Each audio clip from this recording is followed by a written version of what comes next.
by the fury of Lewis's attack.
What's happening, my people?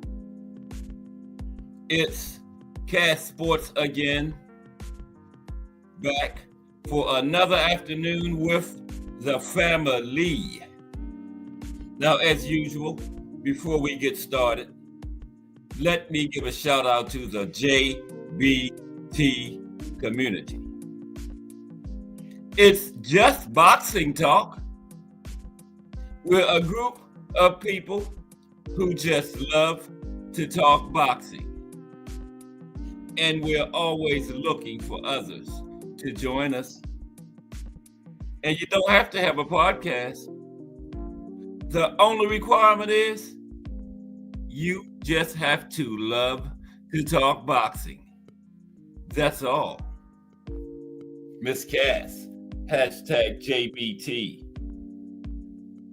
The legendary Thomas Hill, hashtag JBT.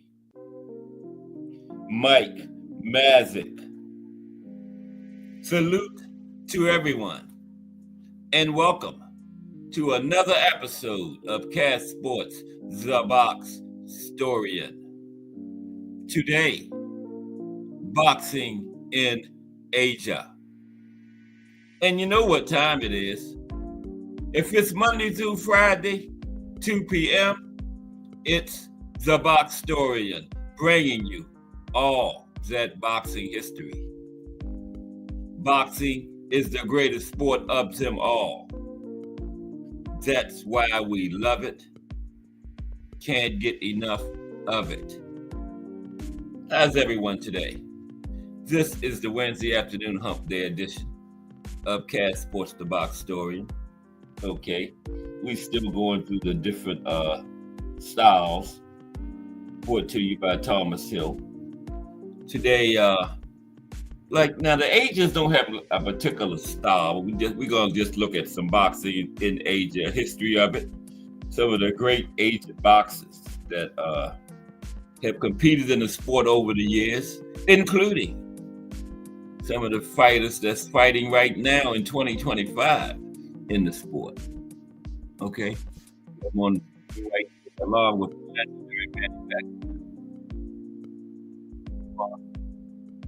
A couple other ones.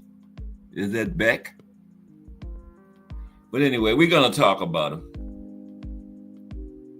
today. Boxing in Asia and some great fights that some Asian fighters were involved in over the years. Okay, we got a good one coming up next month, like I was talking about yesterday, remember? Kenjo Taraji and Yuri Aki, March 13th. They got a unification fight coming up in the flyweight division. Nobody's talking about that one, but that could wind up being the fight of the year. The fight of the year is usually the ones they're not talking about. They're talking about Benavidez and Morrell and Usyk and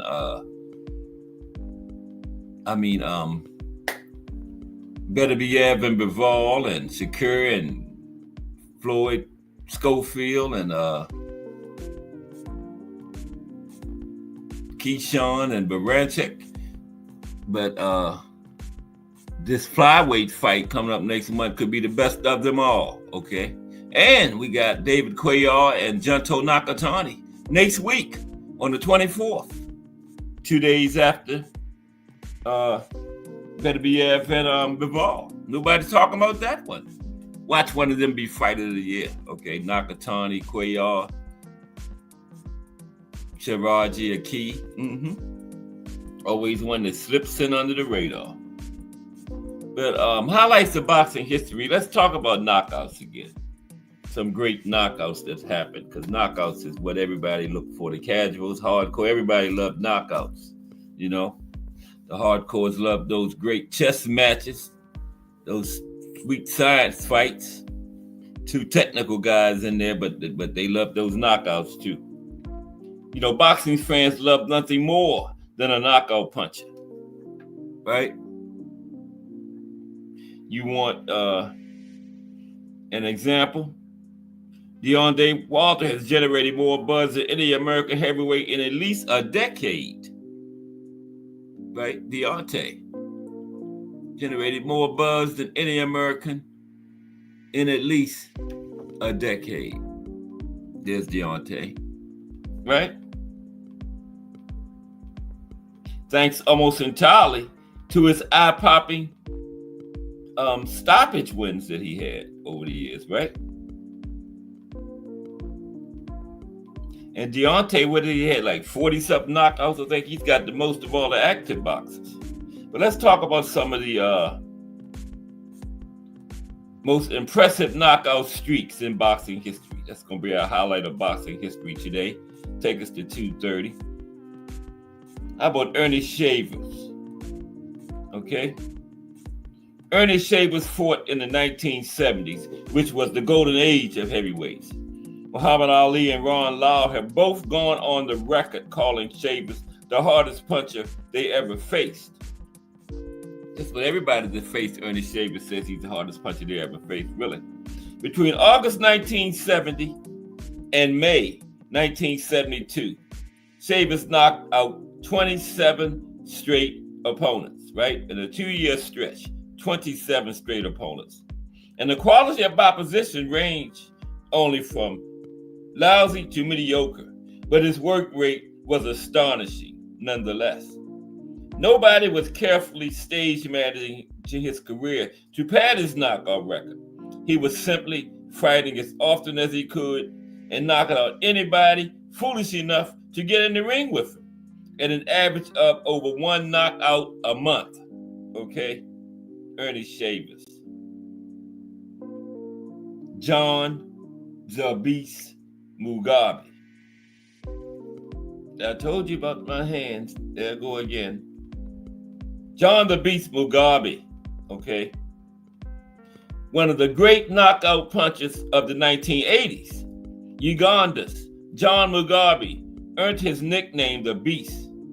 He was a ferocious, two-fisted demon who annihilated everybody in his path prior to his round 11 knockout loss to the marvelous one, Marvin Hagler, in 1986. Yeah, Hagler stopped him, But Mugabe was a wide-open fighter and usually lost by knockout, too. He won by knockout or lost by knockout. Following his first defeat to Hagler, he lost his next fight by round 3 TKO to Dwayne Thomas. He then rebounded to win 11 straight by stoppage before getting knocked out in round 1 by Terry Norris in 1990. But the Beast was a knockout machine. Vitaly Klitschko. You can make a strong statistical argument that Vitaly Klitschko is the greatest knockout puncher in the history of the heavyweight division. Let me tell you about it. Okay? He has finished 41 of 47 professional opponents for a knockout percentage of just over 87%. 41 of 47, okay? And the oldest Klitschko brother started his professional career with a knockout streak of 27 straight out the gate. Crush the legend in the building. What's up, Crush? Overslept this morning and missed Crush the legend, man. Kind of messed my whole day up. But I will be in there tomorrow. Salute Crush the legend. 6 a.m. Monday through Friday. Fire podcast, man. And not just boxing. Do a lot on music, All types of music. Rap, R&B, all types. Female singers, male singers, groups, everybody. Crush the legend. Check him out. I promise you won't regret it. But salute, Crush. But I missed it this morning. But the oldest Klitschko brother, again, started his professional career with a knockout streak, 27 straight. First 27 he faced all went inside the distance, okay? In his 25th fight, he captured the WBO title with a round 2 knockout of Herbie Hyde. Klitschko's streak ended when he lost by TKO to Chris Bird after injuring his shoulder, okay? Vladimir Klitschko only lost 2 fights in his career. He lost one to Chris Bird because he injured his shoulder. He lost one to Lennox Lewis because of cuts. Both times those fights were stopped. He was ahead on all the cards, okay? Hadn't been for cuts and a shoulder injury, Vladimir Klitschko probably would have matched Rocky Marciano as another undefeated heavyweight, okay? Only 2 fights he lost was on injury and cuts, and he was ahead on the cards at the time of both stoppages. Edwin Valero. Tragic story there, Edwin. Edwin Valero's skyrocketing career came to a shocking halt in 2010 when the native of Venezuela was arrested for the murder of his wife. Shortly afterward, he committed suicide in police custody. Up to that point, he had emerged as the sport's most exciting puncher. He knocked out all 27 of his professional opponents. All of them. Okay? None of his fights went the distance. With 19 of them going down in the first round. Okay? Let me say that again. This man had 27 fights, 27 knockouts, 19 in the first round. Edwin Valero. Valero collected world titles at super featherweight and lightweight. Bad man. But he was accused of murdering his wife and then he committed suicide in police custody. How you do that? Commit suicide in police custody. Damn. Okay. Next. Alfonso Zamora. This is just a little highlights of little boxing history. We're going to talk about boxing in Asia. Starting at 2:30. Okay. Alfonso Zamora. Let's talk about another knockout artist. Alfonso Zamora is one of 2 fighters on this list who was knocked out by another fighter on this list. In the 1970s, a bunch of heavy-handed sluggers were fighting from bantamweight to featherweight. Zamora started his career with 29 straight knockouts, out the gate now. From his first fight to his 29th fight, everybody bit the dust, okay? And he knocked out his first 19 opponents and then knocked out Su Hwan Hong in 4 rounds to capture the WBA bantamweight title in 1975. Then he knocked out 9 more opponents before losing to knockout machine Carlos Durante by round 4 TKO in his 30th fight.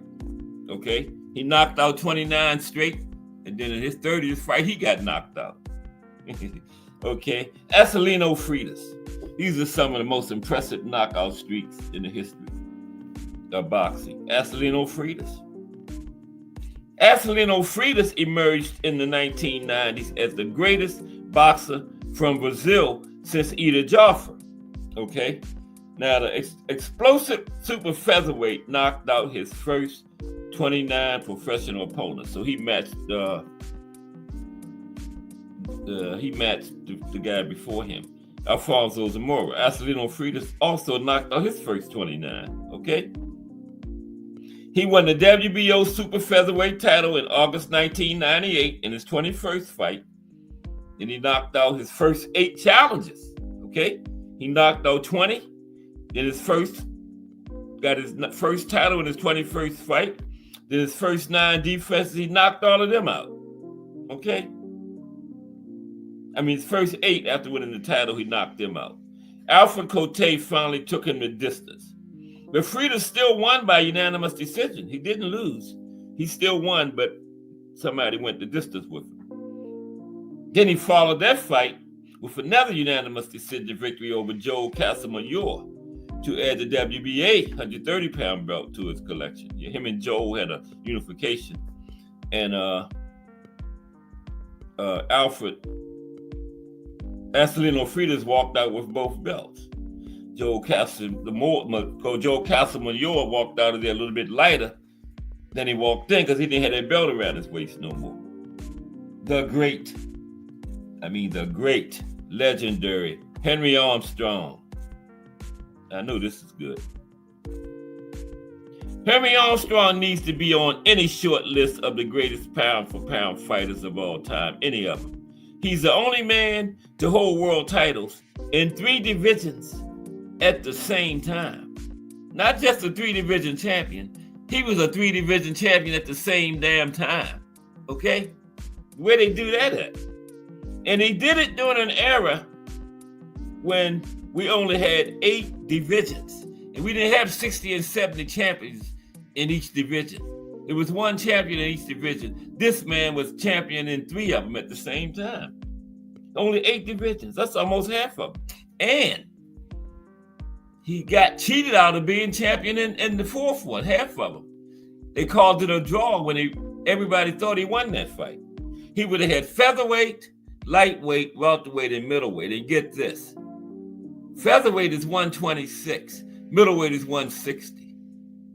This man was almost champion in 2 divisions, 34 pounds apart at the same time. And he was champion in 2 divisions, 21 pounds apart at the same time. Featherweight 126, welterweight 147. The man was holding and defending both belts simultaneously. Known by the nicknames of Homicide and Hurricane Hank, Armstrong was an explosively dangerous offensive fighter. He is one of the few men in boxing history with more than 100 verified professional knockouts. Between April 1937 and March 1938, he went on a knockout rampage, stopping 27 straight opponents. Not everybody he beat during the streak was a contender or even a respectable journeyman, but he still knocked them out. It was still a remarkable ledger of carnage to compile in less than 1 full calendar year. And it included capturing the world featherweight title from Peter Saran in the process. Homicide Hank. You talking about knockout streaks. How can you not have Big George Foreman on it? Y'all knew Big George Foreman was coming. I know y'all did. Y'all knew Big George Foreman was coming, didn't you, Crush?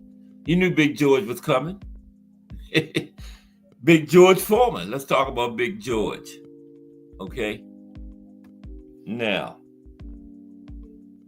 George Foreman's knockout streak is the shortest on this list. Now, between his round 10 unanimous decision victory over Gregorio Peralta in 1970 and his round 8 knockout loss to Muhammad Ali in October 1974, Big George mowed down 24 straight opponents inside of the distance.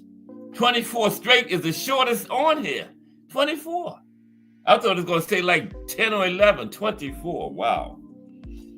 But during this streak, he forged an aura as imposing as any heavyweight puncher in the sport's history.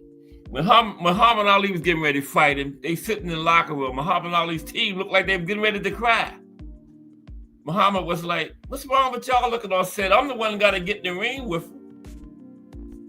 You know? I was saying like, Muhammad, don't fight him. You don't need the title back. Let him have it. Everybody thought Muhammad Ali was going to get killed in there. But he put that rope and dope on Big George. Okay? Yeah.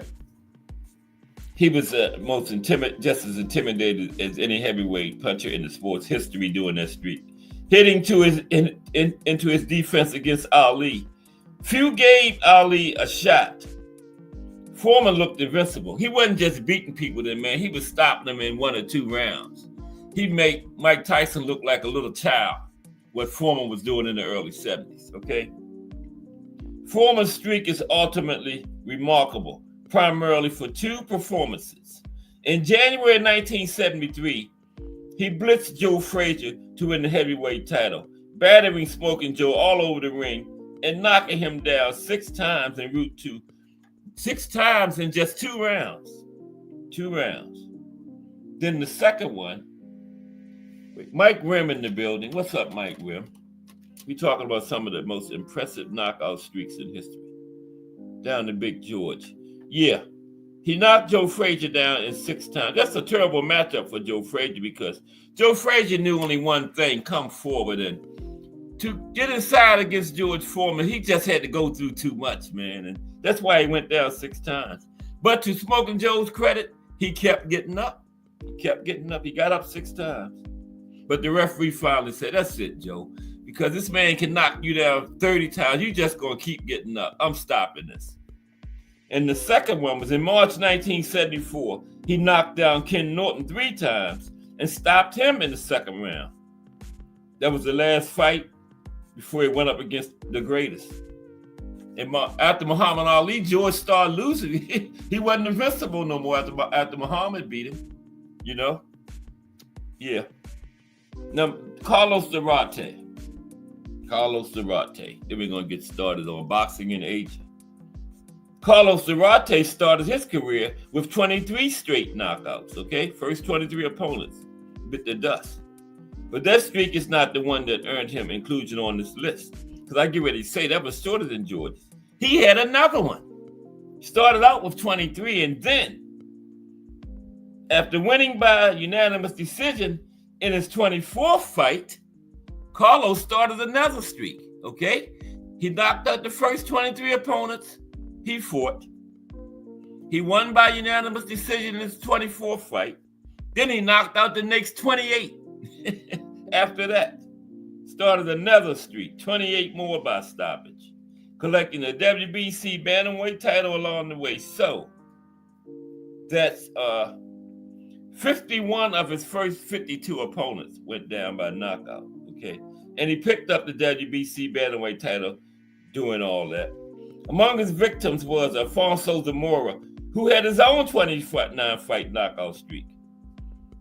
And Alfonso was on a 29-fight knockout streak. His was ended by Zarate doing his 28-fight win streak. Crazy, ain't it?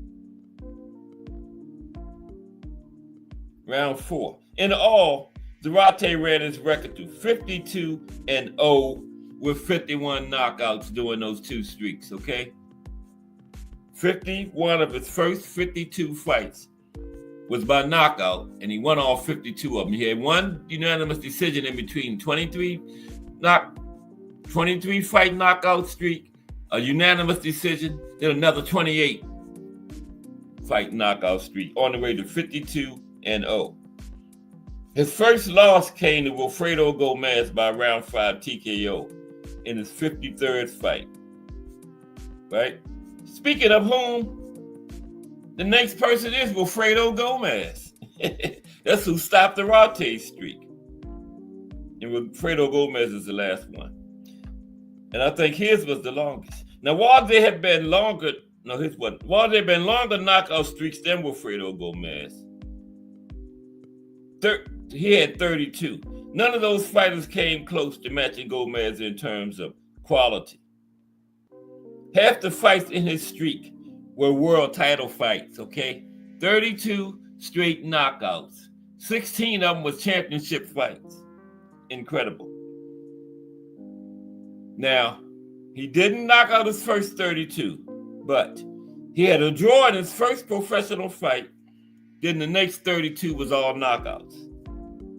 Okay? He had a draw in his first fight. Then he went on a 32-fight knockout streak. He captured the WBC Super Bantamweight title by round 12 knockout against Dong Kwon Yum in 1977 during that streak. He defended the belt 16 successful times, knocking out every challenger, every one of them.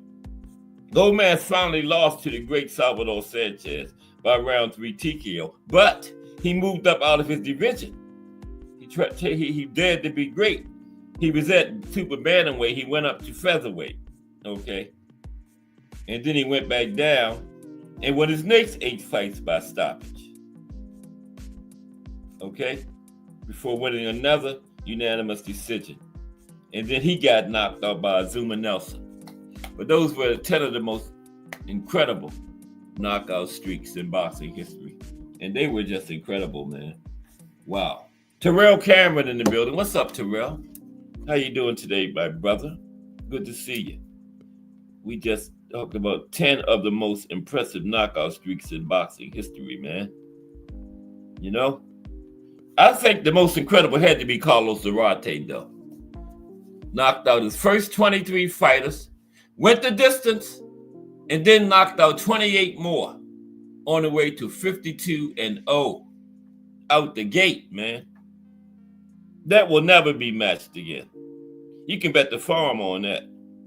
You can bet the farm on that. 51 of his first 52 fights were stoppages, and he won all 52 of them.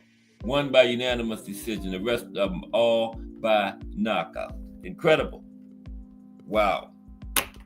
Ooh-wee. Okay, let's get to this show. But first, the drawing for the raffle is Friday. You got 2 more days to get your ticket to it. So let's get them tickets and win that ticket to that tank fight. You're going to be sitting up front with the big wigs. People that paid $6,000 for tickets. And if the person can't come and I end up sitting there, I'm going to lie to them. I ain't going to tell them I got it for free. I'm going to tell them I paid $6,000. I'm a big time, I'm a former rap star. That's how I made my money, you know? Another meet and greet, this time in Brooklyn, New York, during the Tank Davis versus Lamont Roach Fight Week, Friday, February 28th from 8 p.m. until midnight. If you're planning on being in town for the fight, pull up on us at the meet and greet. Tickets can be purchased via Cash App at JBT Network 1. That's JBT Network 1. There is an early bird special for $20 from now until February the 1st. Then it's $30. That covers entry and food. There will also be a cash bar, so make sure you get your tickets early. Only a limited number of tickets will be sold, so make sure that you are in that number. Several door prizes will be given away. For more information, call 410-322-4365. That's 410-322-4365. And have a great JBT day. Brought to you by the JBT, Curtis Sewell, Treasurer. Okay, thank you, Big Dre. That's our JBT spokesperson, Big Dre. Meet the JBT spokesperson at the meet and greet. Okay? Yeah. All the JBT big wigs going to be in the building.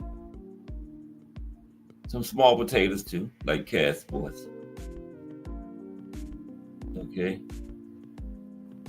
But how's everybody this hump day Wednesday? I don't know why this is in the middle. Let me go out and come back in. Oh, damn. We're going to talk about boxing in Asia. This is brought to you by Thomas Hill. We're talking about different types of boxing styles and different boxing histories from around the globe. We did the Cuban boxing style first. We did the Mexican style. We did the Eastern European style. We did that slick American style last week. And now we're going to talk about boxing in Asia today. Okay? But how's everybody? Yeah, you got the meet and greet is next Friday, but the drawing is this week. You know, so the winner will have a week to make plans and get on up there to New York next week, or get in touch with me, give me my ticket, you know. But boxing in Asia, I don't know what's going on here. Here we go. I got everything under control today. I think. Yeah, I do. We're just going to talk about some different history in different countries in Asia. Then we're going to talk about some of the, you know how we do it, some of the great Asian fighters, some of the current Asian fighters. I got a few fights, a few great championship fights that some Asian boxers were involved in. Yeah. D1, the Angry White Man is in the building again. What's up, D1? Fridays at 10 p.m. is the regular time, but he might pop up at any time with Angry White Man episode. Yeah. I mean, wear him old school orange. Okay? Salute D1. Doing a great work over there on the Angry White Man podcast. I love that podcast, man. I usually be asleep when it come on, but I always come in and hit the like and catch the replay. Yeah, I'm not going to miss it. I'm old. I can't stay up till 10. I try to, though. Sometimes I be in there, but I always catch the replay. Mm-hmm. Big Supreme. And what's up, Big Supreme? In the building. Yeah, we're going to talk about a little history of some countries in Asia today. Yeah, that's what we're doing. Yeah, I don't know what the word is. Asia, Big Supreme. The word is Asia. Okay. Yeah, that's the word. Let me see. Yeah. Don't have all the pictures today. Remember, I had the problem with the pictures yesterday and I didn't get them in there. I found out what the problem was. I hadn't paid the bill. But then when I paid and got everything on, it was too late to get them in, so I just got a few. Like, I'm just going to keep them guys up there.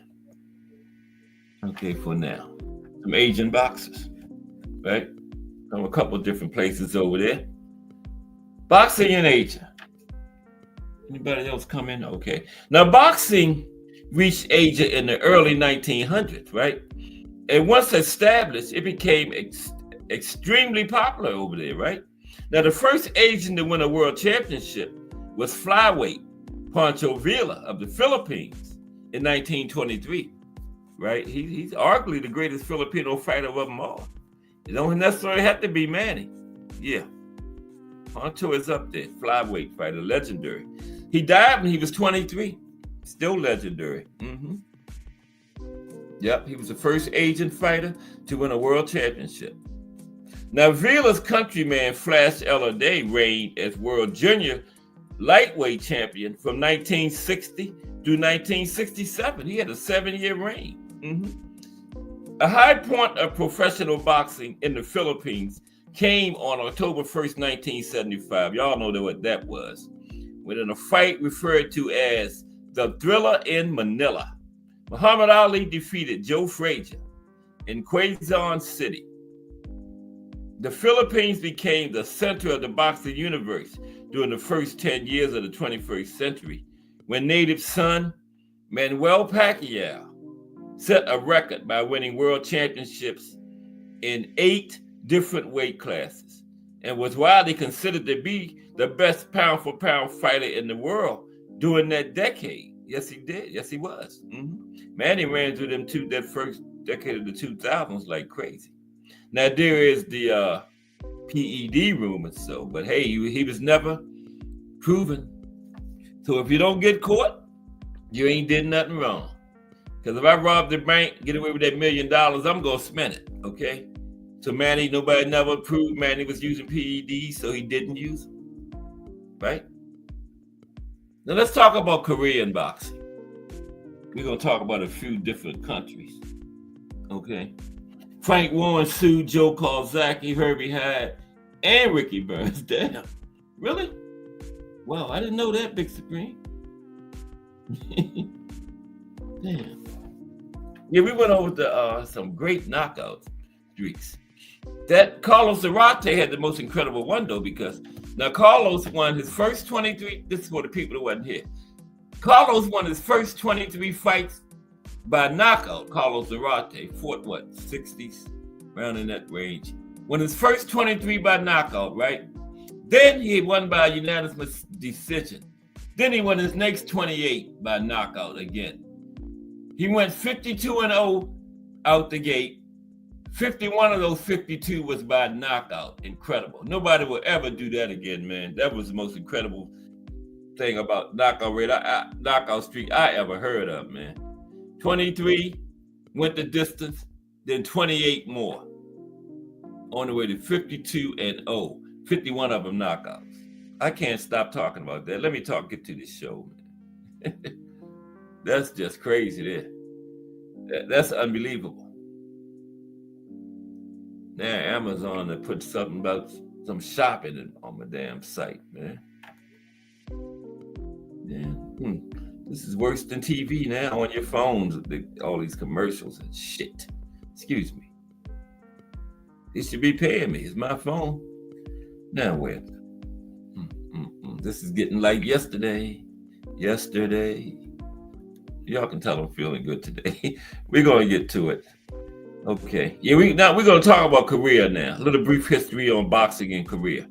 We're going to cover Korea, China, the Philippines, Thailand, a couple of different Asian places, right? Boxing, a little history. Then we're going to talk about some of the great Asian fighters, former and active Asian fighters.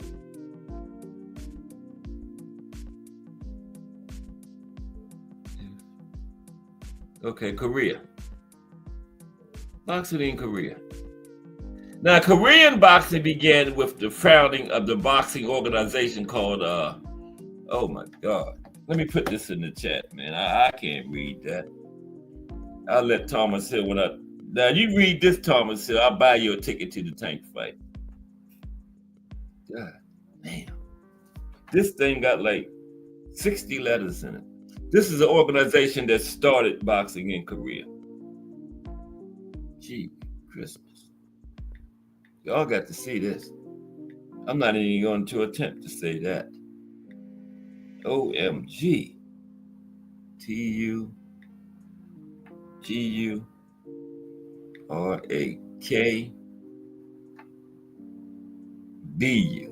There it is. Anybody pronounce that? There it is. That's the organization. That's how they spell. Organization that started boxing in Korea. Okay. Yuga Kawanta Guba Kabuku. Salute Jay Hardcore. Jay Hardcore boxing news in the building. We talked about boxing in Asia today, Jay. We're going to look at a few different Korea, China, Philippines, Taiwan, first Korea. But salute, Jay. Now that name there is where boxing started in Korea.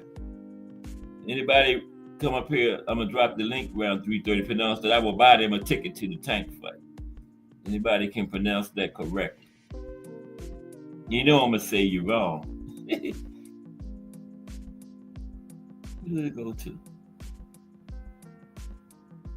See that word? But the fine only one in the building, J Hardcore, Kensaw Love One. And if you know of Kensaw Love One, you know who else is here. Jarrell Hattie. Salute, Jarrell. Appreciate everybody stopping by. Boxing in Korea today. The fine only one in the building. That's our JBT representative down there in Puerto Rico. He did a great job on that. What was it? Liam Praro and Richardson Hitchens fight. Great job by the fine only one. Any kind of fights down there in Puerto Rico, the fine only one will cover it for the JBT. We got everything covered. We got people everywhere, man. You have a fight on the International Space Station, we got a person up there too to cover it. Okay? Boxing, let's go now. Korea. Now that name in the chat there is an organization that started boxing in Korea, right? In 1912, I'm not even going to attempt to pronounce that. That's why I put it in there. When Korea was still under Japanese colonial rule at the time, though. However, it was the Korean Young Men's Christian Organization, YMCA, that was instrumental in developing and promoting boxing as an amateur sport. Now, Korean boxing developed rapidly, and soon boxers such as So Chong Kwon, Hwang Oh Soo, and Z Kayu Hwan began dominating, right, the sport. They started dominating at national boxing contests in Japan, okay, because Korea was still under Japanese colonial control at that time. Now, Korean boxing was then banned by the Japanese government in the mid-1930s as an activity inimical to Japanese interests. That was just an excuse. They got banned because they was coming over there beating their asses. That's why they banned it, right? Now, after World War II and the expulsion of the Japanese, Korean boxing, oh, come on, man. After World War II and the expulsion of the Japanese, I'm going to have to switch up because this is getting on my nerves now. After World War II and the expulsion of the Japanese, Korean boxing regained its competitive edge despite the Korean War and the division of the peninsula. After they got the Japanese out, boxing started back up. But by that time, Korean War had started, okay? Now, South and North Korean boxers earned some 20 Olympic medals during the last half of the 20th century. And South Korea saw its first world champion, Kim Kai-soo, who defeated Nino Benvenuti, the Italian boxer, in a WBA junior middleweight title match in 1966. They got their first world champion, 1966, okay?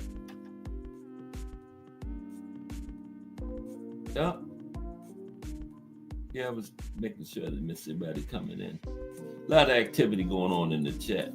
Kensaw Love One that dropped another super chat on me. I appreciate you, Kensaw Love One, with the super chat. Appreciate it.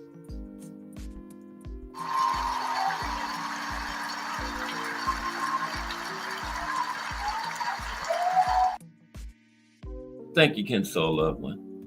Let's get back to it. Okay, where was it? Yeah, they got their first, South Korea got their first world champion in 1966 because now it was two countries, South and North Korea. Since then, the nation has produced 43 world champions, including Hong Soo-hwan, Yang Jong-gu, and Yu Mayan Wu. Damn, I'm gonna go get me some Chinese food tonight. I'm sorry. Okay. Now, Western boxing, we're going to go to Japan now. Okay.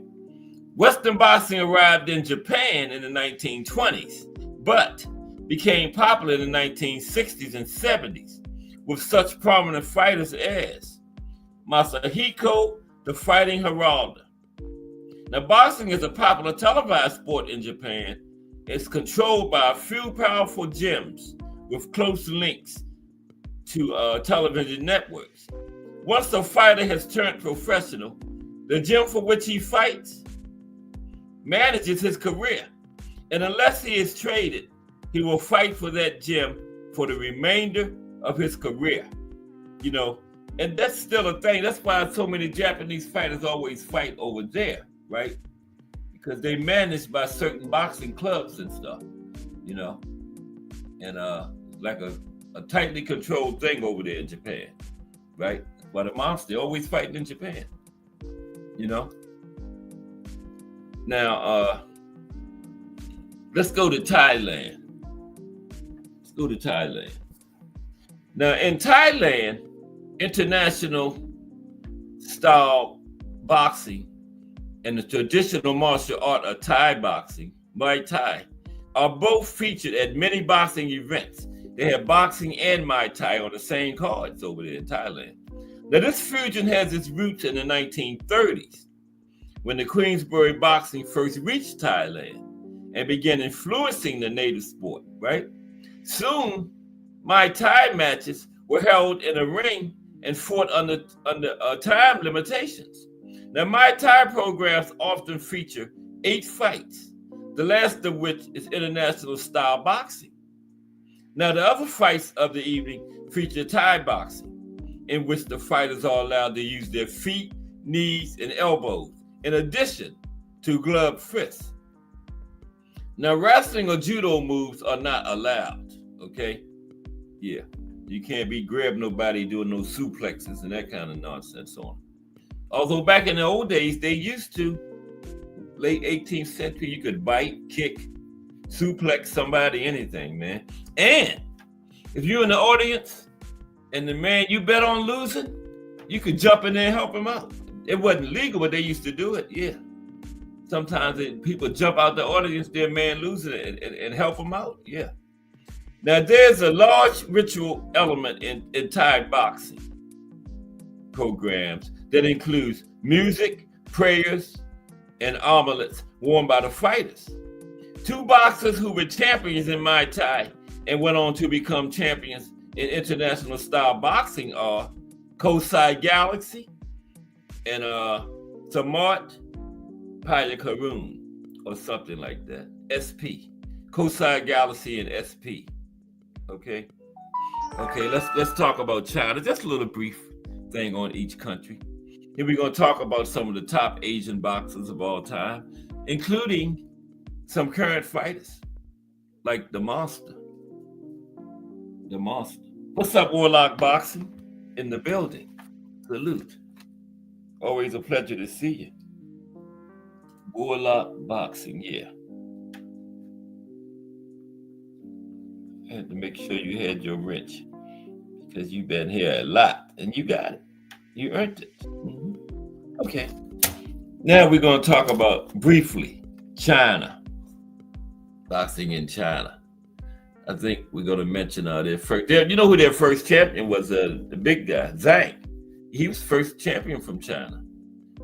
What's his name? Zhang, the one that knocked Wilder out last time. Remember Wilder, like he get ready to get out the ring, then he turned back around and Zhang clocked him. What was Wilder doing? Like he went to say something to his corner or something in the middle of the fight. And then he turned back around and Zhang blew. Zhang did what he was supposed to do. Ain't nobody say stop, you know? To this day, I still don't know what Wilder was doing.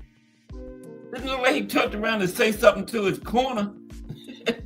And then when he turned back around, Zhang said something to him with that right hand. That was the end of it. Now in China, Western boxing, as it was known in contradistinction to the Chinese martial art of Chung Kuo Chan. That means Chinese fist. Now, the Western style boxing was introduced in the late 1920s, and the sport grew until it was banned by Chairman Mao Zedong in 1959 as being too dangerous for the athletes. Now, why? They the ones getting in there putting themselves at risk. Now, in 1979, Muhammad Ali made his first of 3 visits to China as a goodwill ambassador for boxing, conferring with communist leader. It was still banned at that time, okay? And Muhammad Ali went over there. He conferred with the communist leader, Deng, Xiaoping, Dang X, okay? Let's call him Dang X. These visits and overtures by amateur boxing officials led to the resumption of boxing in China in 1986. Yeah, Muhammad Ali and the amateur boxing officials visiting, they put boxing, they legalized boxing again in 1986. Yep, 1986. China sent boxers to the 2000 Olympics in Sydney, and professional fights featuring fighters from Europe and the United States have been held in China. Now, by the early 21st century, professional boxing was allowed for both Chinese men and women. Now, that was way before Zhang, but Zhang was their first champion, okay? This ended, this history here before Zhang came along, but he was their first world champion, trust me. Now, Australia, I think Australia is the final one. And then we're going to talk about some of these boxers that came from China. I mean, not just China, Asia overall. Some of the professionals over the years that from Asia. First, we're going to talk about some former greats, and then some current fighters, Asian fighters that's fighting right now, like the Monster. And we got a big fight coming up next month. Kenjo Chiraji and Seigo Yuri Agi. Unification fight, flyweight. Yeah. Nobody's talking about that. That's next month. That could be the fight of the year. WBC, I think Chiraji has the WBC, Aki has the WBA. We're trying to get I was trying to get a breakdown on Casual's Corner of those two before the 13th. I hope it didn't happen yesterday. But Australia, wait a minute, we do with is Australia in Asia? Oh no.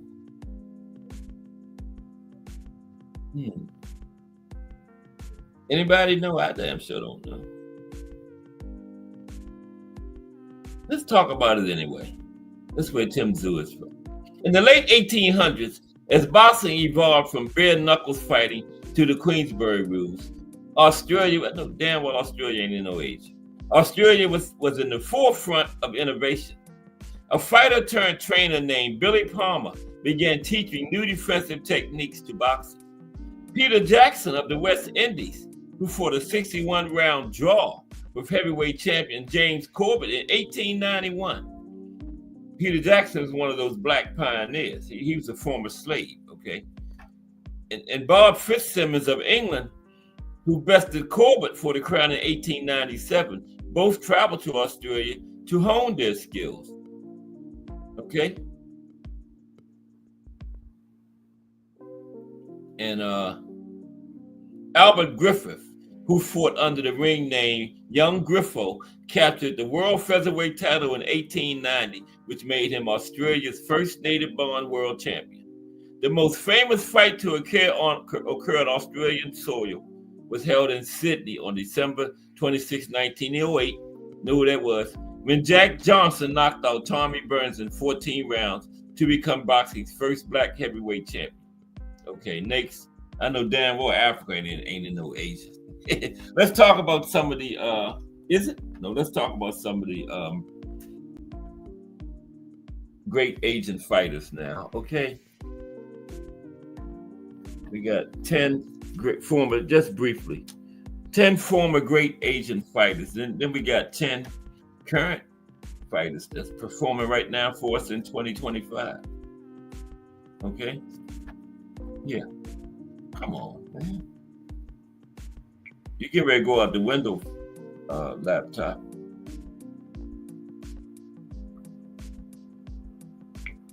Well, at 4 o'clock when the show is. Okay. Yeah. Hop right in for me. There it is. Yeah, we got 12 of them. 12 great former Asian boxers. Didn't get my pictures in, so the representative for the former Asian fighters will be the Pac-Man, okay? He's going to be our pitcher. Normally, I have everybody, but, I didn't pay my bill. So, yeah. StreamYard cut me off, man. By the time I got it back in, it was too late to get the pictures. Yeah, StreamYard don't play. They don't give you no 2 or 3 day grace period. They want their money right then. Okay? Manny Pacquiao, a great Pac-Man. The AJ has produced many great boxing champions who have made significant impacts on the sport of boxing. Asian boxers have dominated the lighter divisions with record-long world title defenses. Manny Pacquiao is considered one of the greatest fighters in history, holding numerous world titles and achieving multiple boxing records. Now, as the world's largest and most populated continent, it should come as no surprise that AJ has produced more than its fair share of boxing greats. Now, the Philippines, for instance, has a boxing culture every bit as deep and rich as the United States, Great Britain, or Mexico. Some of boxing's most iconic and longest-serving world champions have come from Asia, and the region continues to shape the current landscape of the sport. They got the monster, pound-for-pound guy. Remember? Naturally, it's the lighter weight classes where Asian fighters dominate still, where speed and technique reign supreme. Okay, let's look at some of these fighters now. Okay. First one is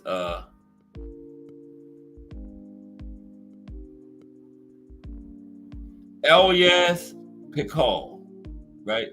He is Indonesia's first boxing world champion. Elias Pikal. Let's go to a little brief thing. Now, he fought from 1982 to 2000. That's 18 years. Fought at super flyweight his entire career. Okay? He had 32 fights. He won 26, lost 5. He had 1 draw and 11 knockouts. Okay? He had the WBA super flyweight title. He fought at my bad. He fought at junior flyweight, and super flyweight, but he was a champion at junior flyweight. My bad. 108. 3 divisions, fought in 3 divisions, but just had a champion at 108, junior flyweight. Now, a former IBF junior flyweight champion, Pikal became Indonesia's first world boxing champion. He held the title 3 times during the 1980s and was known for his powerful left hook and his resilience in the ring. Now, before we go on, y'all know the drawing is Friday, right? And the meet and greet is next Friday. So check this out.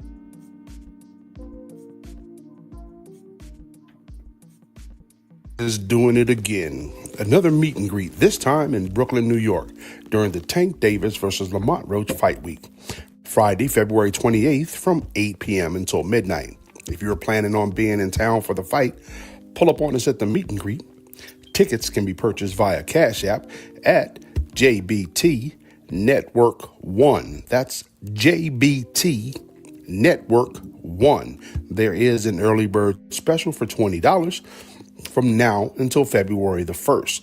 Then it's $30. That covers entry and food. There will also be a cash bar, so make sure you get your tickets early.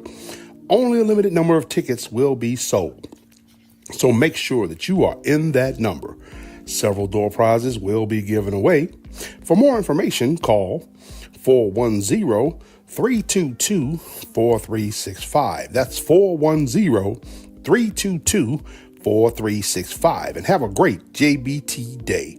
Brought to you by the JBT, Curtis Sewell, Treasurer. Thank you, Big Dre. Now, the drawing is Friday this week, a week before the fight. So, the winner can make arrangements, have a week to make all the good arrangements, get up there. And remember now, if you win the ticket and can't make the fight, I will be in New York that weekend, and I will sit in your seat, and I want my drink, J Hardcore. So, okay, yeah, but seriously, yeah, the drawing is Friday, so you still got the rest of today, tomorrow, and Friday, because I believe it's going to be on the Rise podcast at 9 o'clock. And then the following week, you still got another week to get your ticket to the meet and greet. It's $30 now. The special was over, the $20 special, but that's $30 still puts you in the running for that ticket if you get it before Friday. The ticket to the fight, but you got to get that before Friday. But still, there's going to be some good food. You're going to meet some of these famous JBT content creators. You're going to meet some boxing, some boxing people there too. Okay, might be some trainers, some managers. Who knows? Might be some fighters there. I don't know, but some of the JBT content creators, the big wigs like Jay Hardcore and Just Do Boxing Senior from the Rise Podcast, Remo, Let's Talk Fashion, and McQueen. They letting small potatoes like Cass Sports come. Oh, another big wig, Miss Cass. Go meet Miss Cass. Yeah, so, pull up and join us if you're in the New York area next weekend. 1 week from Friday. And the drawing is Friday, okay? Still got a couple of days to get your ticket into the raffle. Okay, next. Yeo Mang Woo is one of the best South Korean boxers of all time. Yeo Mang Woo, okay? I guess that's his name. Now, he fought from 1982 to 1993, 11-year career. Junior flyweight. Had 40 fights. 39, just one loss. 14 knockouts. And he was a junior flyweight WBA champion in his career. Okay? 2-time WBA junior flyweight champion. Yeo held the title for several years, and he made 17 successful defenses between 1985 and 1991. Remember, he had it 3 times. His technical skill and consistency earned him a place in the International Boxing Hall of Fame. He made the Hall of Fame. Yoko Gushigan made 13 successful title defenses. Yoko Gushigan. There's Just Do Boxing right there in the building. What's up, Just Do Boxing? Coming up at 4 p.m. Just Do Boxing.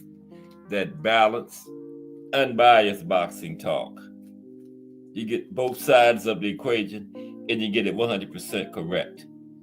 Everybody gets to Just Do Boxing. And coming up at 4 p.m. I'm going to take you up to his doorstep.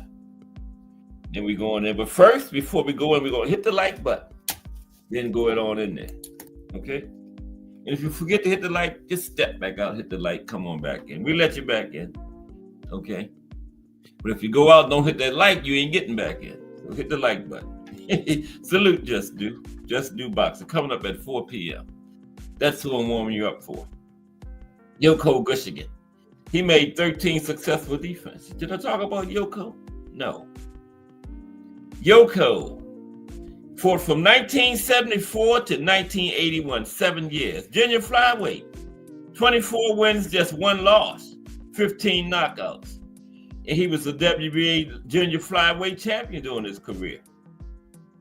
We're going to talk about some of the current fighters, Asian fighters too, in a moment. Gushigan dominated the junior flyweight division from 1976 to 1981, holding the WBA title and making 13 successful defenses. His aggressive fighting style and resilience in the ring made him a standout during his era. Yoko Gushigan. Oh my goodness. Here come T. Hill's buddy again, PW. Damn. Okay. Here's this guy. I call him PW. I'm not going to attempt this. Y'all seen him yesterday when we was talking about flyweight, remember? If I knew he was in, I would have went right past him. I'm putting it in there. I want y'all to see this. T. Hill came up on the link and pronounced it, though. That's T. Hill's buddy. Okay, yeah. There go your buddy, Thomas Hill. There he is. I call him PW. Him. He's next. PW. Ponselek Wanjanakan. But PW was an all-time flyweight great. Yeah, I covered flyweight yesterday, and yeah, PW came up. I would have blew right past him if I knew he was in here. What just happened? If we go off the air, I'll see y'all tomorrow. Have a good day. But we might not. No, I'm gonna stop kidding around. Here we go. PW. But I did hit something. I try to keep my left hand in my pocket because I'm always hitting something. A couple times I almost entered the stream, but they asked you, are you sure? I was like, no. Okay, PW. I did go off the screen. There we go. I was reaching for that cooler. Okay, PW. All-time flyweight great. Now, he fought from 1994 to 2008. He had a 14-year career. For that flyweight, wow. He had 98 fights during his career. He won 91, only lost 5, 2 draws, 47 knockouts. And he was WBC flyweight champion. One of Thailand's greatest boxers. He's also one of the best flyweights in history. PW turned professional in 1994 and first became WBC world champion in March 2001 when he stopped Malcolm Tunasio in the first round. Over a 6-year spell, the Thai fighter successfully defended the title 17 times against 16 opponents, which remains a flyweight record. After losing his title to Daisuke Naito in July 2007 and falling short by a draw in the rematch, PW became a 2-time champion in October 2010 with a points win over Suriyan Kakaha, defending the title a further 3 more times. Now, when I saw that he had 98 fights, I thought he fought back in the day, but 98 fights is unheard of in the era he fought in, but he had 98. And he fought from, come on. Why do I keep hitting him? What? Excuse me, y'all. I keep coming out of off of the site.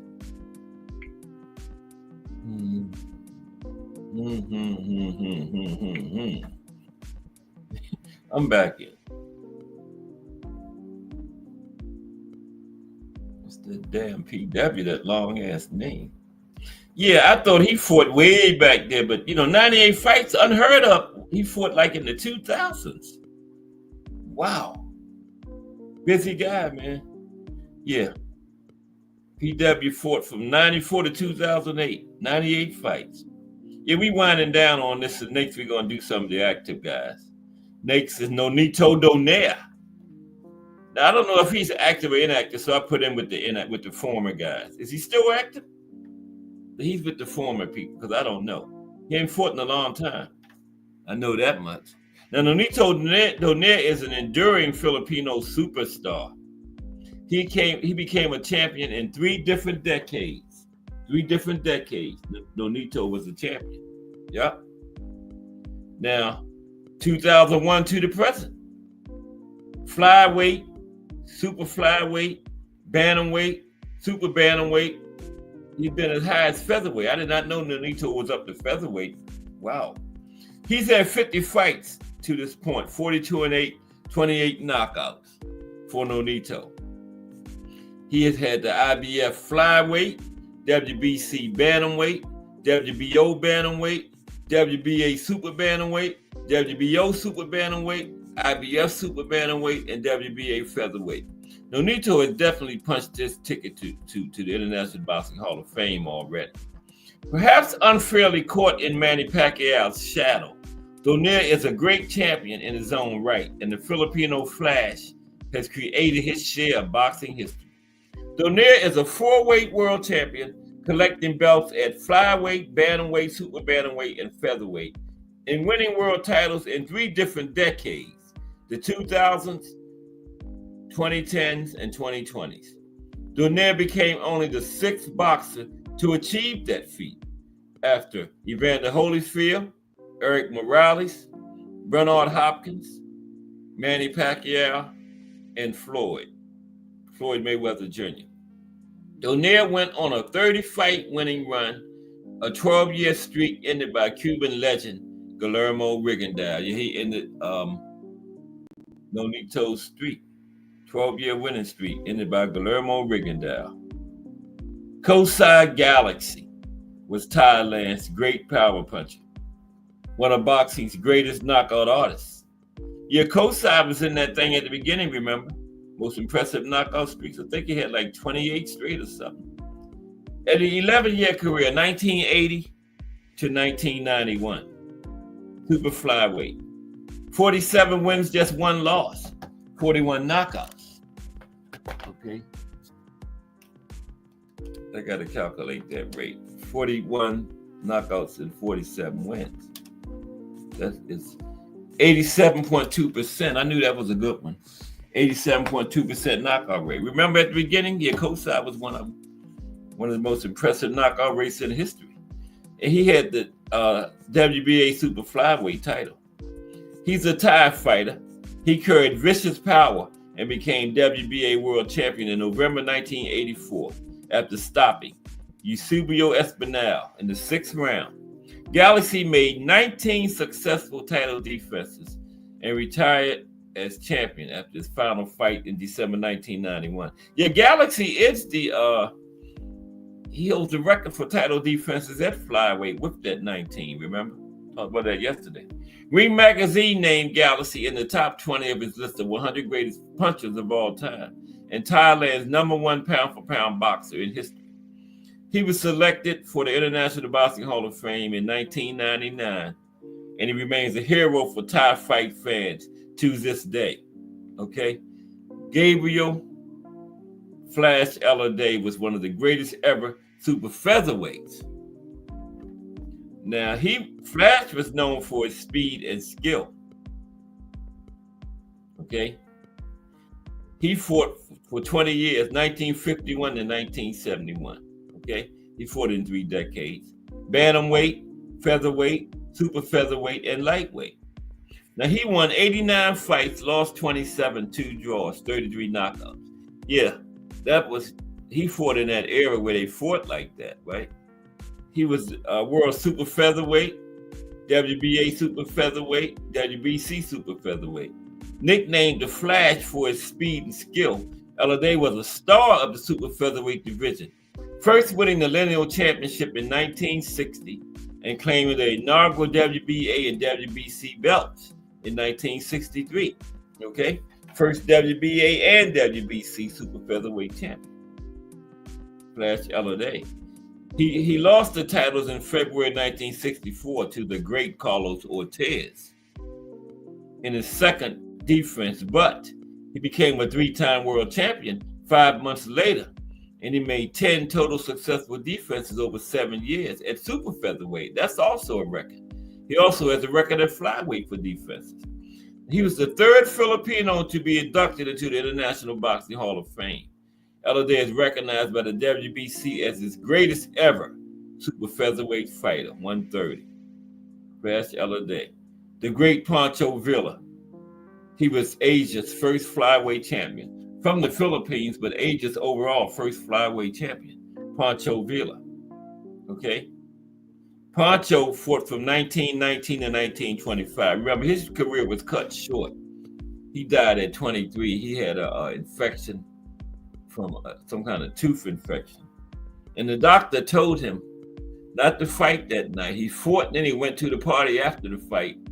And I think he died the next day. Yeah. He had 85 fights. He won 77, lost 4 draws, 22 knockouts. Fought at flyweight. Villa is regarded as one of the greatest Filipino fighters in history and might have gone down as one of the all-time greats had tragedy not struck. He was active between 1919 and 1925.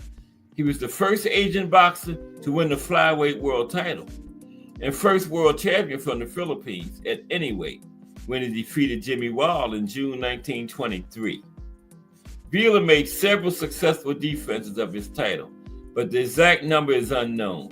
He fought 18 more times at flyweight until stepping up to bantamweight, although it's unclear how many were title fights. He returned to flyweight for what proved to be his final fight in July 1925 against Jimmy McLaurin.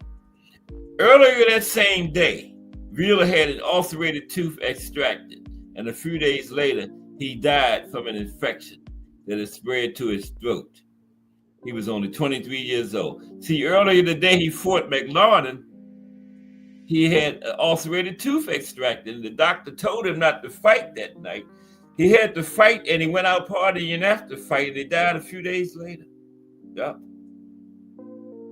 Follow those doctor's orders. Seferino Garcia is next. He was a Filipino history maker, another Filipino great. He's the Philippines' only middleweight champion, Seferino Garcia. Fought from 1923 to 1945, 22-year career. For their welterweight and middleweight. He had 121 wins, 30 losses, 14 draws, 77 knockouts. That's 169 fights. He was the world middleweight champion.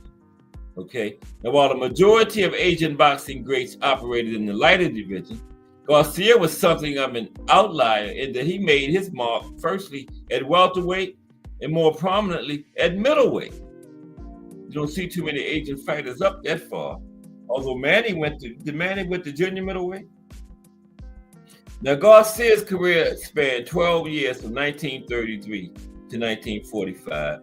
It encompassed the whopping 165 fights. Wait a minute now. Yeah, 165. I said 69. From 1933 to 1945, it encompassed the whopping 165 fights. His 121 victories are the most by a Filipino boxer in history. And he is the only fighter from the Philippines to win a world title at middleweight. Okay? Only one to go as far as middleweight. Garcia is also credited with inventing the bolo punch, a shot that combines a hook and an uppercut, which was later adopted by such greats as Sugar Ray Leonard and Roy Jones Jr. Garcia was also the first Filipino fighter to be inducted into the International Boxing Hall of Fame. Yep, first one to go in there. Seferino Garcia. Masahiko Fighting Harada, Japanese boxing idol, Hall of Fame inductee in 1995. Fighting Harada had 1960 to 1970. Flyweight, bantamweight, featherweight. He won 62 fights, 155, lost 7, 22 by way of knockout. He had the WBA flyweight title, the WBA bantamweight title, and the WBC bantamweight title.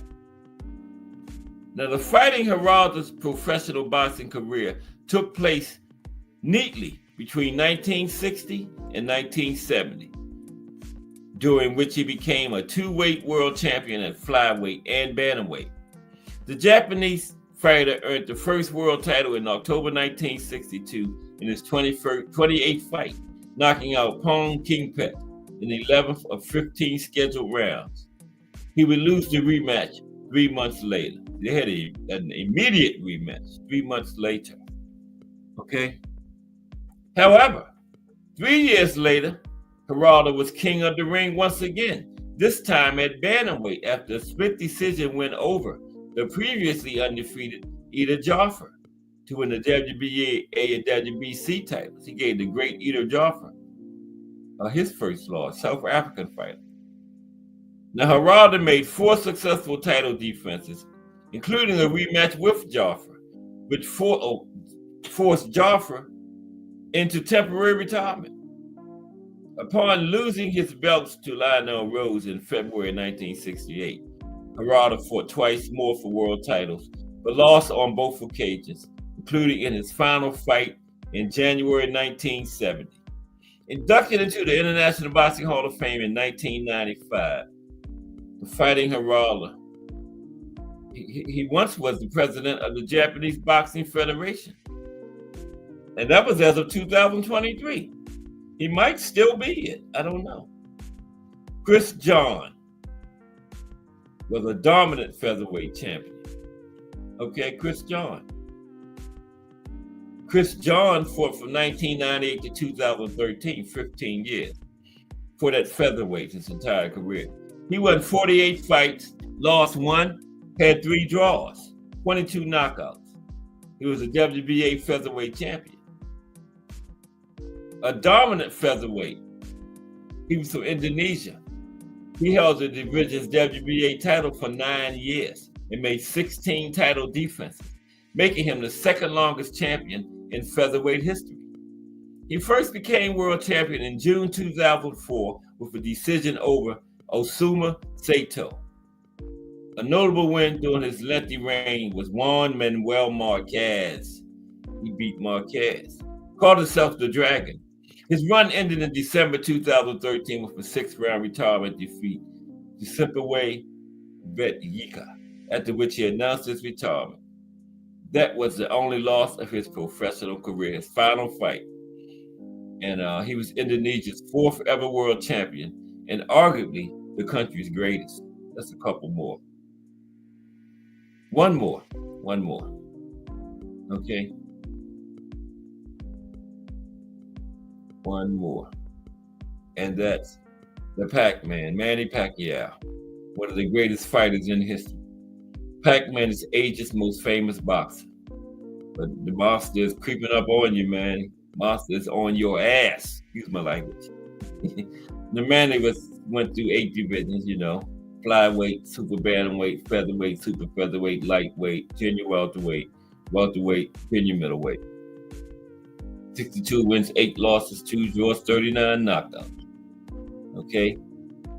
WBC flyweight champion, IBF super bantamweight, WBC super featherweight, WBC lightweight, he not before that junior welterweight, by the way, 140.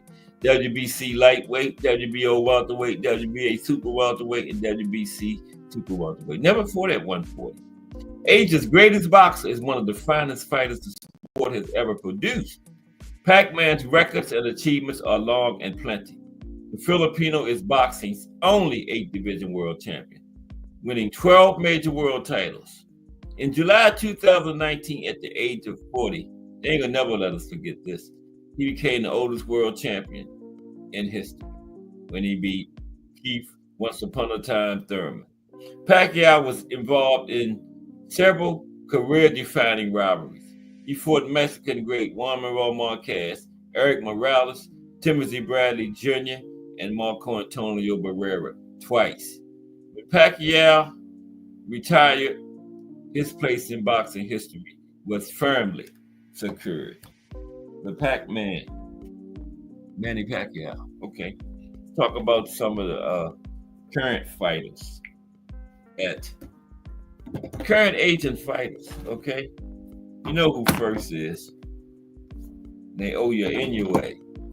All right, we're going to talk about some of the current people. There's Naoya, the monster. He's going to be the face of the current fighter because I didn't get the pictures in. Okay? I owed them people money. And they was like, nah.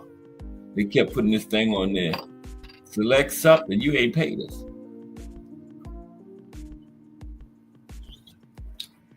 And they wouldn't let me put no pictures on there, did they?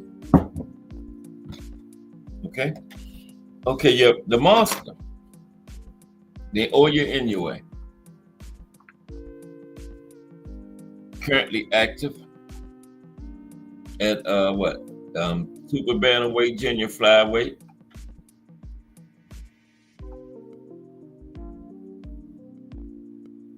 Pound for pound, great. Number 1 on some lists. I got him number 2. I got old Bud Crawford number 1. But the monster is 2. Usyk 3. Yeah, I include heavyweights. Pound for pound is everybody the same weight. Go by the skills. So why ain't heavyweights? Why can't heavyweights be included? Right? Yeah, the monster is a Japanese professional boxer, world champion in multiple weight classes. He's one of only 5 boxers to be undisputed in 2 weight classes in the 4-belt era, right? Clarissa Shields, Bud Crawford, Katie Taylor, the Monster, and Odesana Usyk. Mm-hmm. Now, his punching power comes from old school techniques that focus on fundamentals rather than weightlifting. The monster starts his day with cardio, like sprints or morning runs, often incorporating hill and stair runs to build explosive endurance. Yeah. And currently the monster is what is the monster current? 29-0, 26 by way of knockout. Okay. That sounds like 90 something. 89.6. Rounded off to 90%. You know, above 0.5, go to the next number.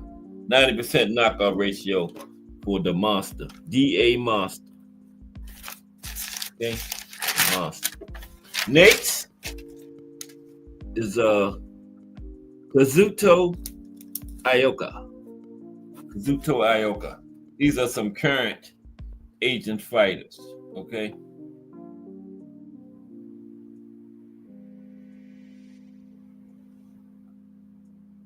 We got a big all Asian fight coming up next month too.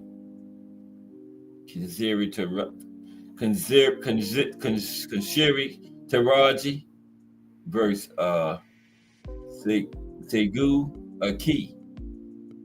Yeah, that's our 112. Nobody's talking about it. That could be the fight of the year. That's gonna be a good one. You know they're fighting over there in Japan, both Japanese fighters. Yeah. Now Ioka, yeah, he's a decorated Japanese fighter.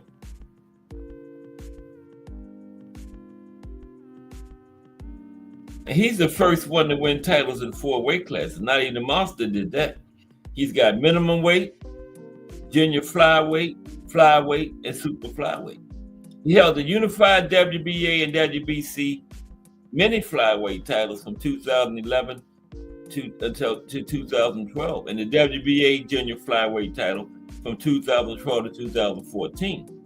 Your mini flyweight is 105. I don't know what straw weight, minimum weight, mini flyweight, junior flyweight is 108. In December 2024, Ioka expressed frustration after losing a 2-belt unification fight to Martinez. Yep, he lost that fight. That was just in December. Remember, just not too long ago, a few months ago. And he's from Osaka, Japan. He currently has 31 wins, 3 losses, 1 draw, 16 knockouts. Okay. Kazuto Ioka. Some current fighters. Next, we already talked about. I had Doneo on active and. Next is Kenshiro Taraji. We talked about him yesterday. Let me just back up and find that right quick. Hey, I'm cheating. There he is. Yeah, he got a big unification. He's currently the number 1 fighter, ranked number 1 by Cash Sports at flyweight. He's the current WBC flyweight champion, also known as Kenshiro. He's a Japanese professional boxer and 2-weight world champion. He has held the WBC flyweight title since October 2024.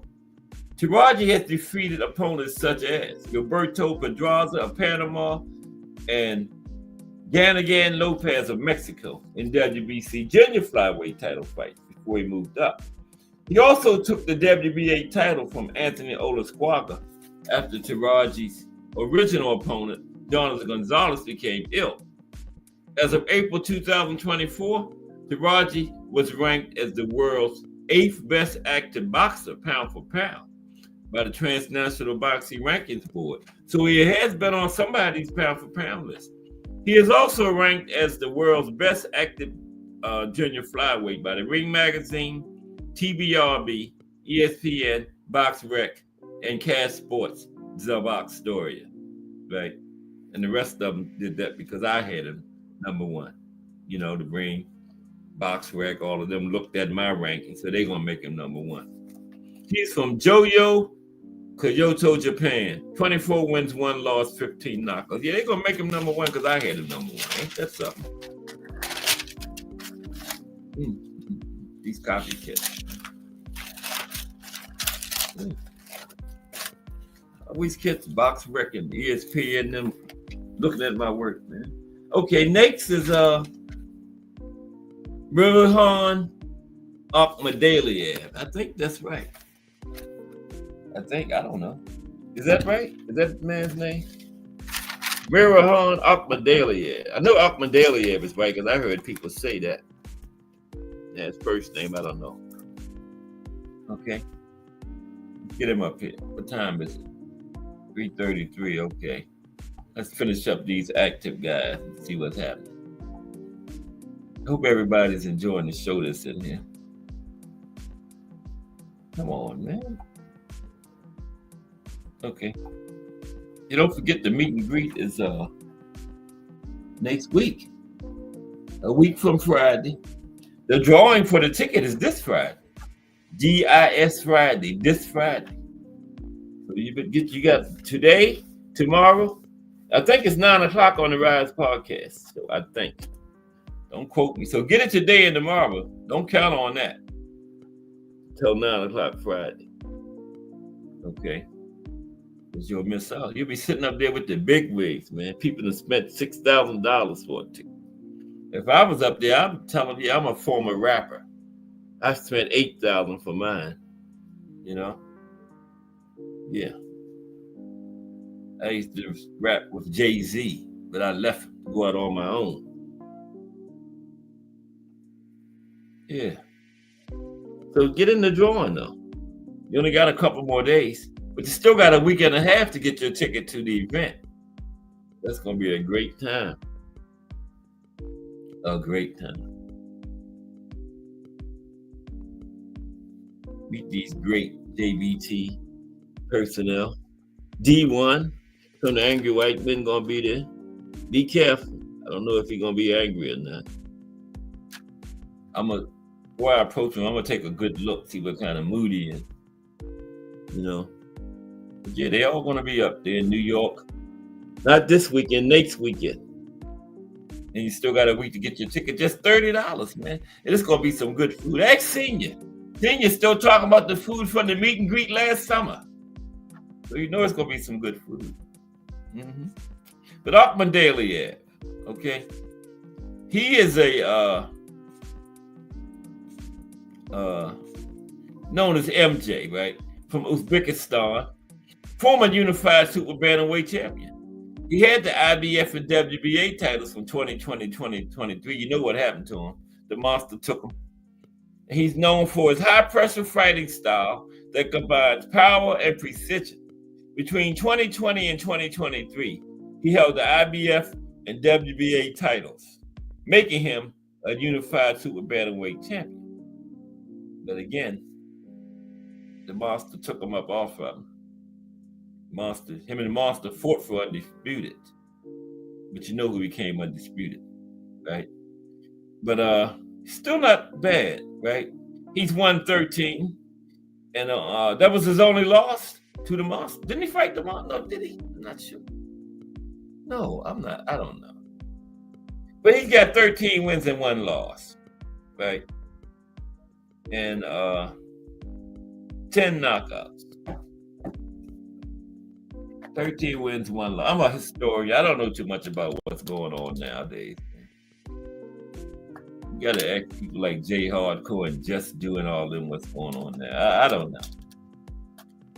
Just Do coming up at 4:00. Okay. Matter of fact, speaking of Just Do boxing, yeah, about 20 minutes. We're going on over there. Don't forget to like on the way in there, please.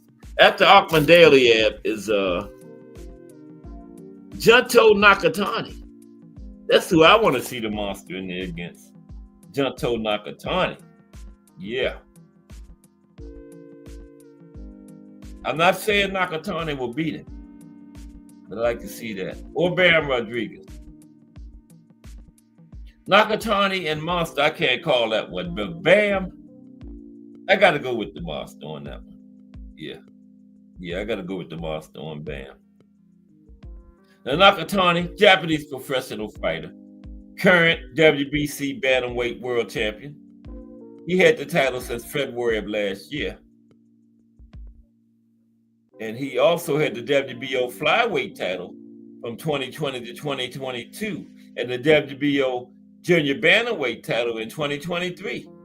Nakatani impressed during his amateur career, winning notable tournaments like the Asian and World Amateur Boxing Championship. He was a very decorated amateur, Nakatani was. He was like a can't-miss prospect coming into the professional ranks. Everybody knew he was going to do well. And Nakatani has 29 fights right now, and he's won all 29 of them. And he's won 22 of them by way of knockout. Okay? Let me see what that is. That's 75, not bad. 75% for Junto Nakatani. We got a couple more active guys. Oh man.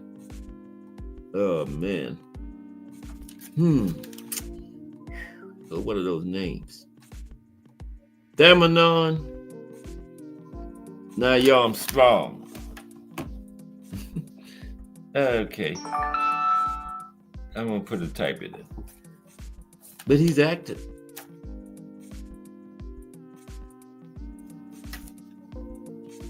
Bear with me for a minute.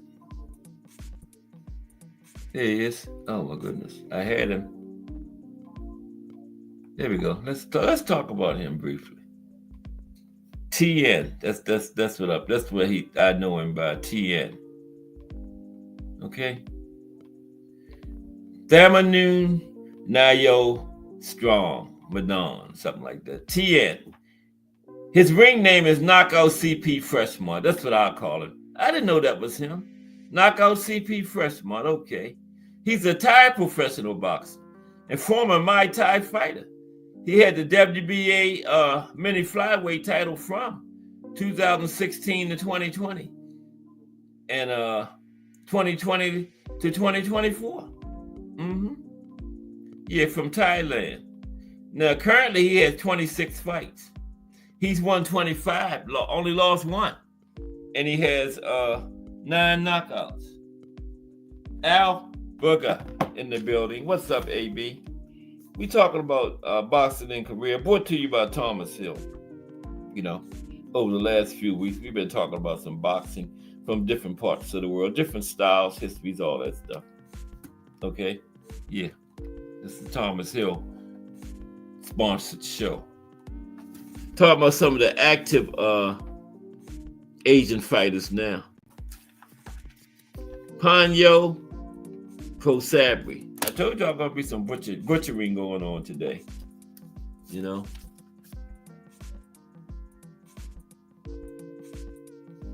I go by the initials.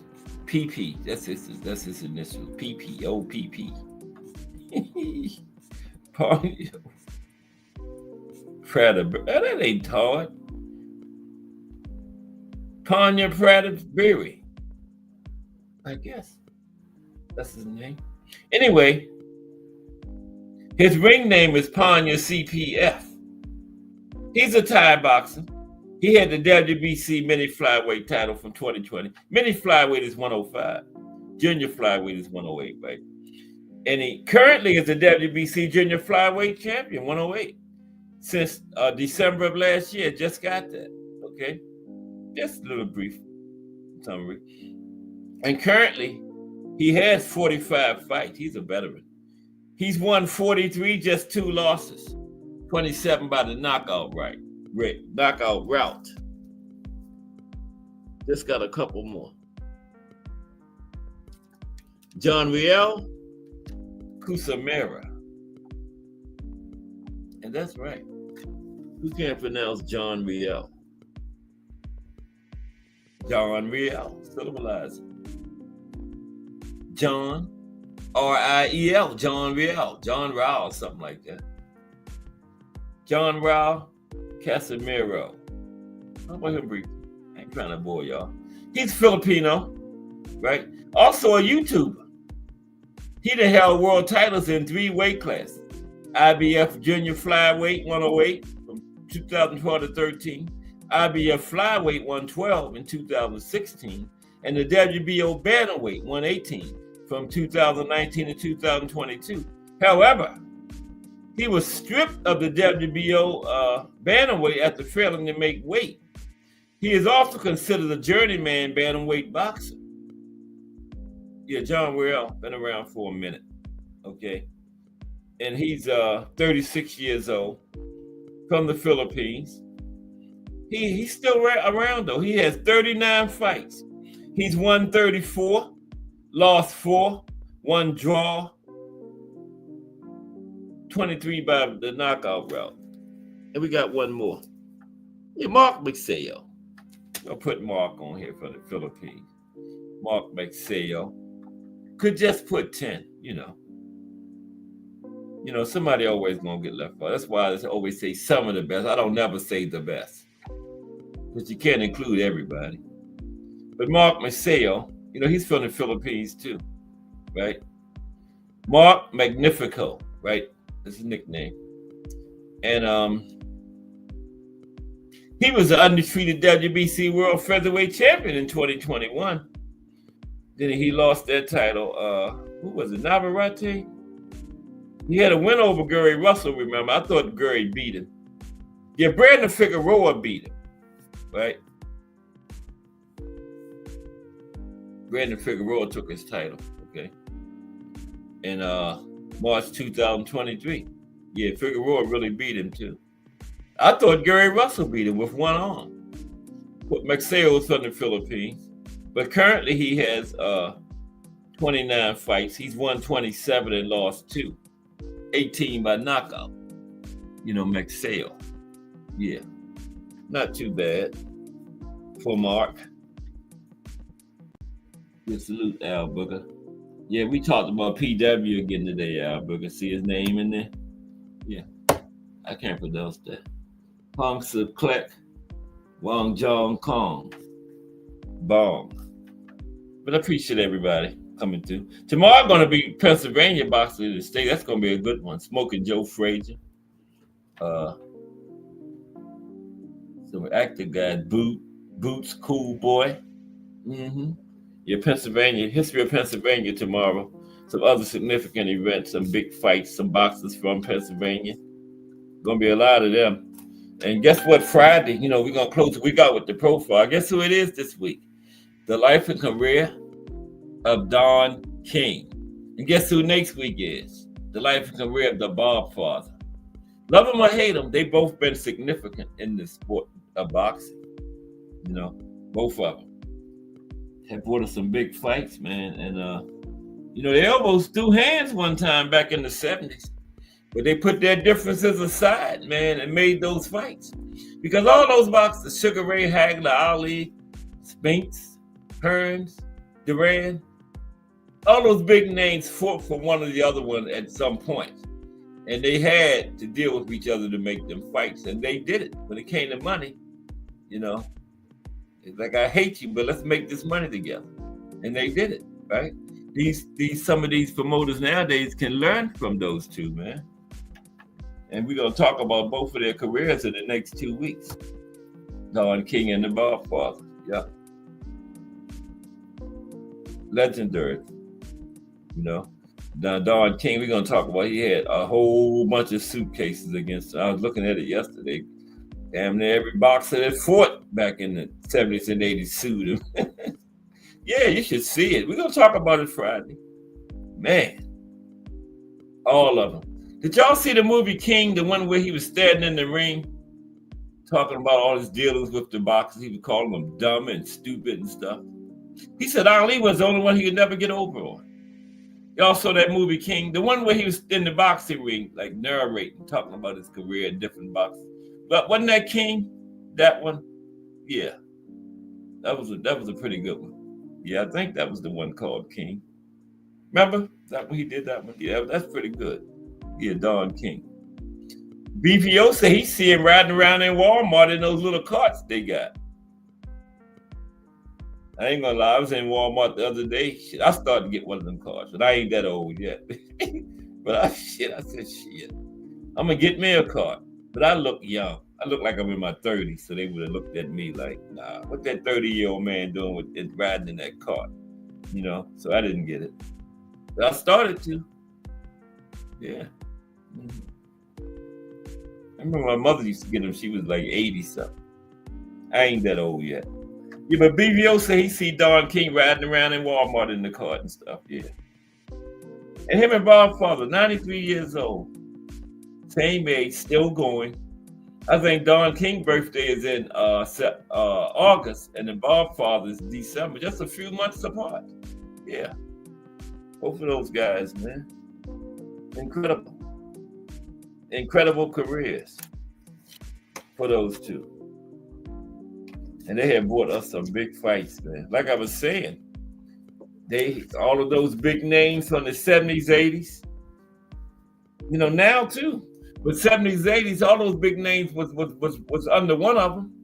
So they had to get together to make those fights, and they made them. Yep. But Don King, man, he kind of messed Tyson. He was when he got a control of Tyson.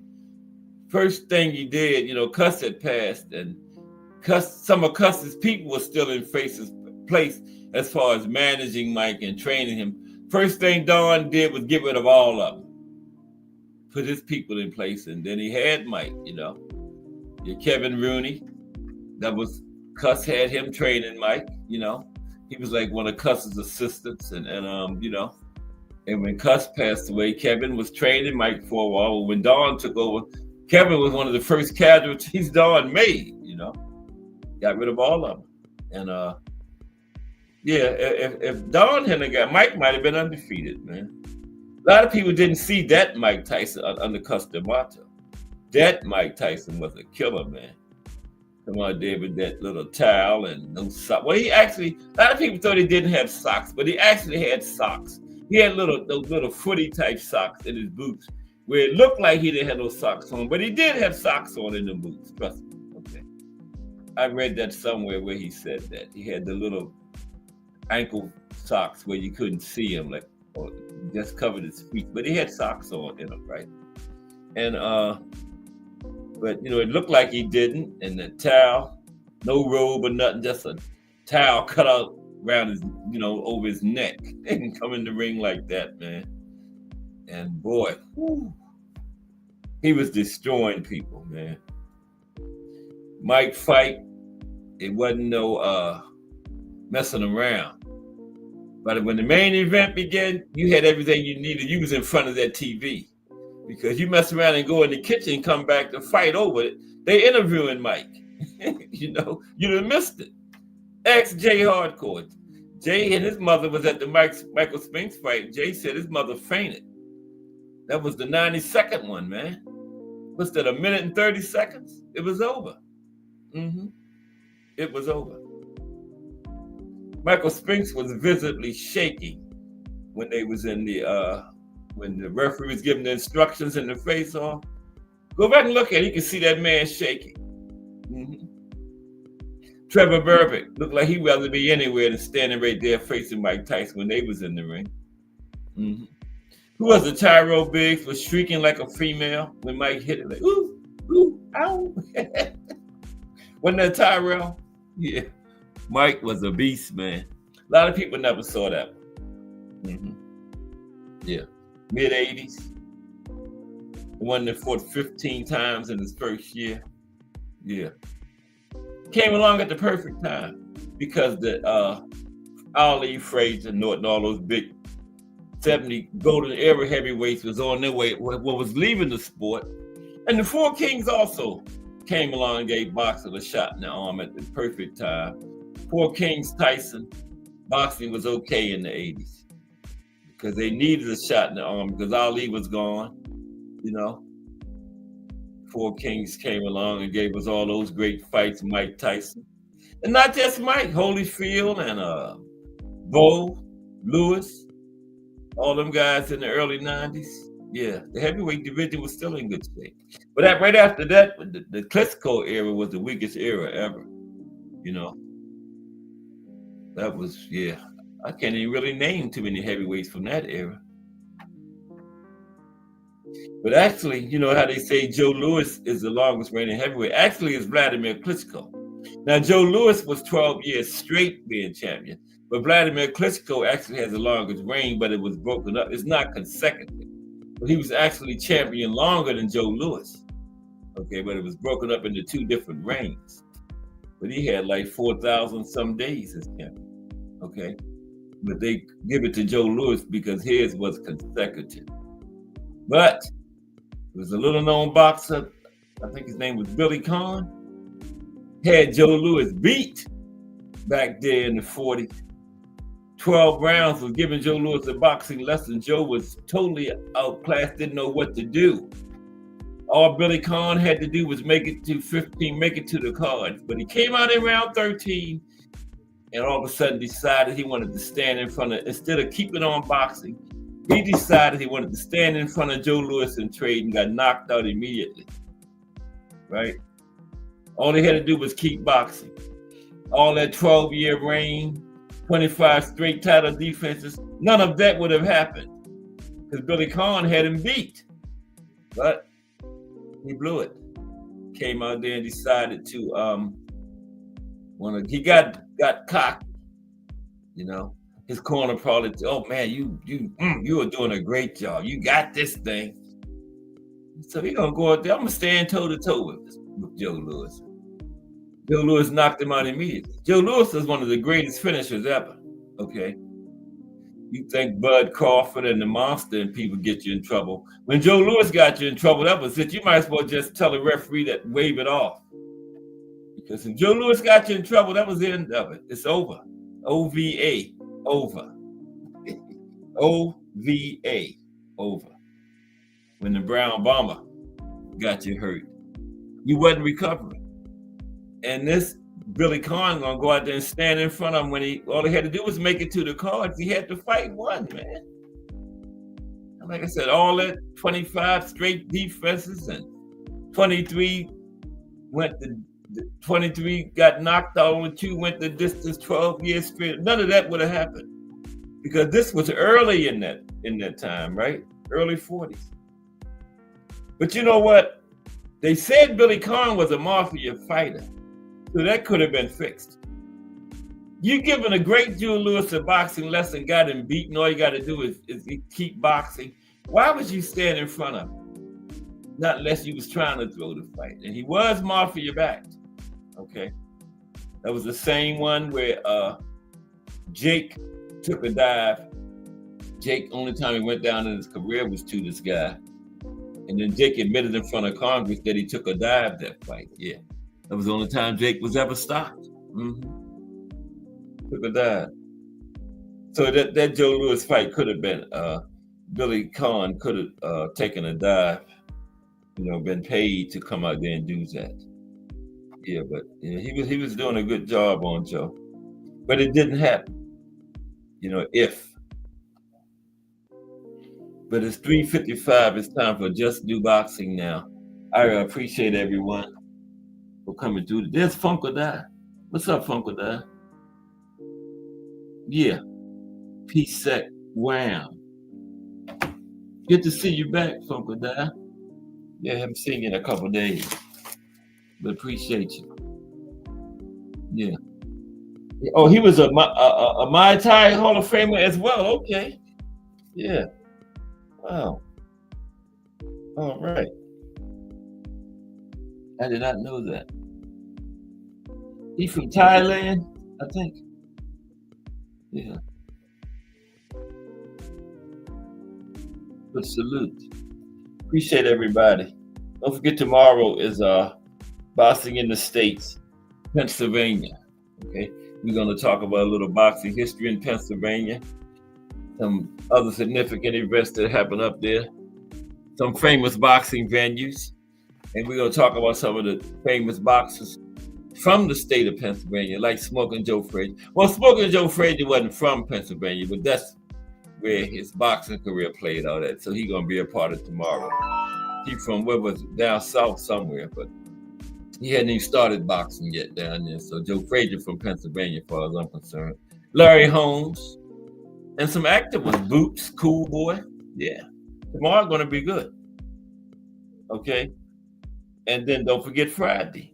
We're going to close it out with the profile as usual. Finish up this big week of boxing history with Don King himself. Life and career of Don King. Okay? But Punk or Die, Al Booger, Just Do Boxing, Warlock Boxing, Define Arnie 1, Jarrell Hattie, Kensaw Love 1, Hardcore Boxing News, that's JH Hardcore, H stands for Hangout, Big Supreme, D1 from the Angry White Men, Terrell Cameron, Mike Rim, Crush the Legend, Mike Masick, the legendary Thomas Hill, hashtag JBT, and Miss Cass. Appreciate everybody. And don't forget to join me tomorrow. If it's Monday through Friday, 2 p.m., it's the Boxtorian bringing you all that boxing history. Just Do Boxing is straight ahead. This is Cass Sports. Appreciate y'all. I will see y'all around those JBT streets.